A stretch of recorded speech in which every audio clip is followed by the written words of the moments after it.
top of the Erev Shabbos, my dear and beloved Minyan attendees. I can't believe that this Shabbos, I won't be seeing you or won't be talking to you, won't be saying good Shabbos to you, won't be here with you all at the GJE. You know, I was thinking about this, that it was 5 years ago, March 15th, 2015. It was the first Shabbos when we had opened up our doors. And it was that Shabbos where it was just a handful of people from within Palm Beach Gardens. Toby and Howie and Steve and Romaine. Now Yitzchak. And that was it. And then we had to bring a whole bunch of yeshiva boys up from North Miami Beach in order to make sure that we would have a quorum of men, 10 men, so we could have a minyan, we could take out the Torah.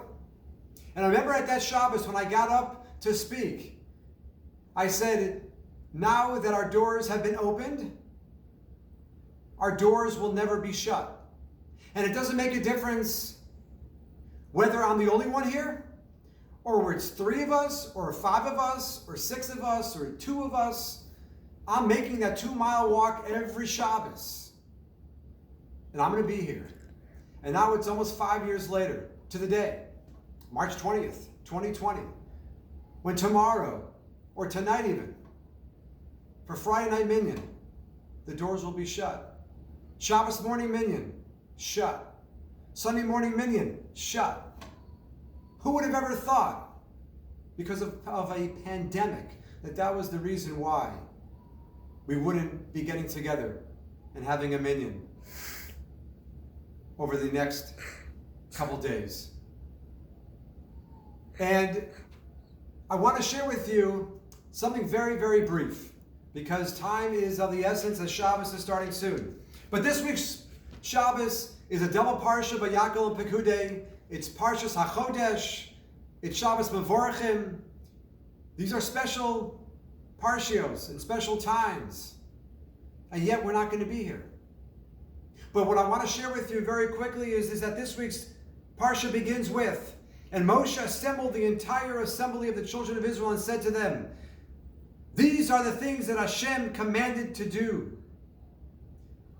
On 6 days, work may be done, but the 7th day shall be holy for you. And this pasuk, this verse is juxtaposed to the verses telling us about the construction of the tabernacle.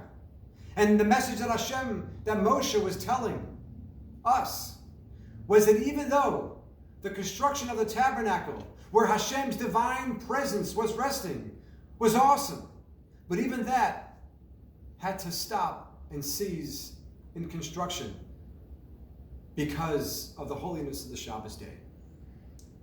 And then a little while later, the verses tell us how the men and the women their hearts were motivated to bring their ornaments and their rings and all their gold and silver to be a part, so their possessions could be a part of the construction of the tabernacle and everything that was going to be constructed. And then it says that the leaders, the Nisim, the leaders, chapter 35, verse number 27, the leaders brought the shoham stones and the stones for the settings for the ephod and for the breastplate. But what's interesting is, in the Hebrew, the word Nisim, which means princes, is missing the 2 yuds that are typically there. And Rashi's wondering why. And you know what he answers? His answer is because the princes, what they did was they didn't bring their own gifts right away. You know what they thought in their mind? They said, you know what, let everybody else contribute. And whatever shortfall there is, then we'll contribute the rest. And the message that Hashem was telling us is that that logic was faulty.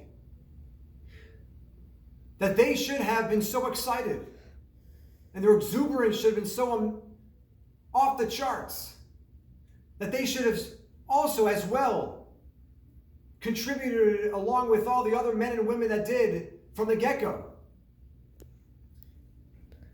And not wait until the end.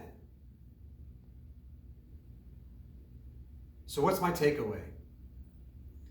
In life, We have two choices. We can either be a leader, or we can take a step back and say, oh, if anything else needs to be filled in, any void, then I'll come to fill it. Ladies and gentlemen, here we are now at a time where the coronavirus is totally upended the world. We're hunkered down with our families. Some people don't have families. Some people are by themselves. Some people are struggling financially, even within our community. What should we do? Don't wait to find out, to see if anybody needs help or where there's a void you could fill in. We need to pick up the phone, be proactive, say hi, how are you doing? You need any help? You need anything? How are you financially? Do you need any help financially at all?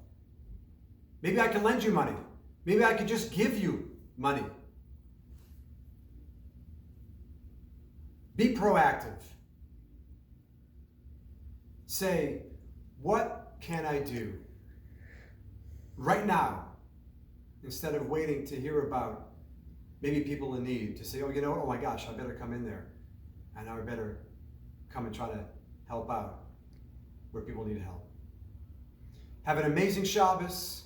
I miss you all. I love you all. And Shabbos will certainly not be the same without all of my friends here at GJE. Good Shabbos.